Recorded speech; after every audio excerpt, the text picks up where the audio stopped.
very good first half. Brad put the stops on the side that scores pretty heavily here. You must have been happy with that. And I guess what do you think changed in the third quarter? No, we were really pleased with the first half. Obviously, we had what we thought was a clear plan, and we were executing it largely pretty well. Brisbane have got a lot of firepower and a lot of strengths, and all over the ground. They're clearly at a different stage to where we are, but we're not really clear with the players that that's irrelevant. That's sort of the bigger picture stuff. But for us, each game we come up with a plan to win, and we came here to win, and we gave ourselves a good chance in the second half. But it's hard to hold up 22 inside 50s to 5 in the third quarter, and they overwhelmed us in the end. But it's whatever it was, 17 points at three-quarter time. Had a couple of chances early in that last quarter to narrow the gap and really put some pressure on. But to Brisbane's credit, they were able to sort of withstand that and eventually sort of get the game on their terms. But for large parts, we thought it was pretty much on our terms, which was really pleasing against a really good side. You're pretty good around the stoppages, Brad, against obviously a really high-quality midfield.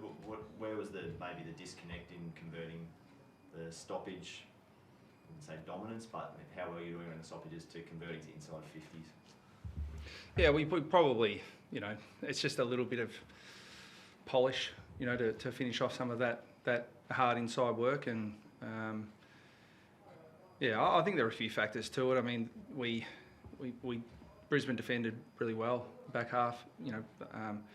Again, took a lot of contested marks around the ground, but in our forward 50 as well. So just our inability, because you're not going to score every time you go forward, but you need to be able to retain the ball and at least put some pressure on. And Brisbane were able to transition it, too easily. Even though for the large part of the game, we defended the back half of the ground really well, the front half not so well. Can you elaborate on the defence tonight? Obviously you had a few key players out, but from my perspective anyway, I thought the defence put up a really decent performance. Yeah, Kane Baldwin's played his first AFL game as a defender, but that's a bit of the situation we're in. But probably 3 or 4 first choice defenders. But the silver lining in that for us is that we trained Baldwin as a defender through the pre-season, and he competed hard tonight, and Zerk Thatcher continues to develop. But we're asking a lot of them at this stage of their career without a whole heap of sort of key position support. But that's sort of the lot that we've got at the moment.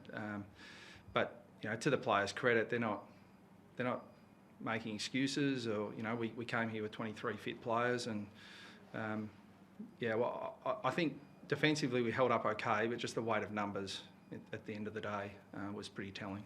When did you set Andy McGrath the task of stopping Cameron? How long ago did he know? As soon as Jake Kelly was ruled out with concussion on Thursday, so he was super, McGrath. Just Cameron's clearly a really good player, and Andy's I think one of the elite small defenders in the competition. So he was fantastic. Great support from Redmond, and the young players, Hobbs, Caldwell. There was still a bit to like in what was a disappointing night for us. But we're as I said to the players, we're disappointed but not disheartened.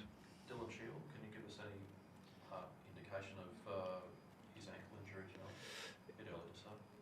Yeah, it's always a good sign when they come back on. I mean, I did have a look at the incident in a centre bounce, and he was sort of dragged down, and they can be a worry because there are some syndesmosis type action, but the doctors cleared him of that and wouldn't have put him back on the ground if it was any more serious than that. So I spoke to him very briefly post game, and he said he's fine. Are you going to get any trips back next week with Locke? Don't know.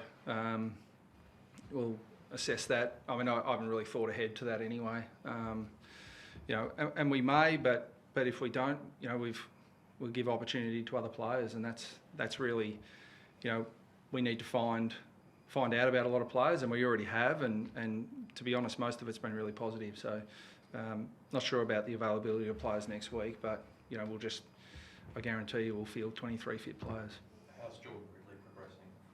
Yeah, he's fine. Yeah, he's I said during the week, he did a really hard running session during the week, which surprised me because normally after a concussion you're not ready for that stuff. But and this is a real positive of the steps that have been taken to protect players around concussion, because there would have been no reason not to play him this week medically.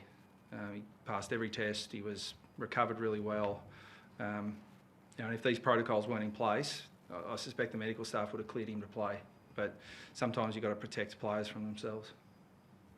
So we would love to have had him, obviously, but I mean, for him and for the game, it's the right thing. So, it's a good example of the rule working, even though he's in good shape. Cool. Thanks, everyone.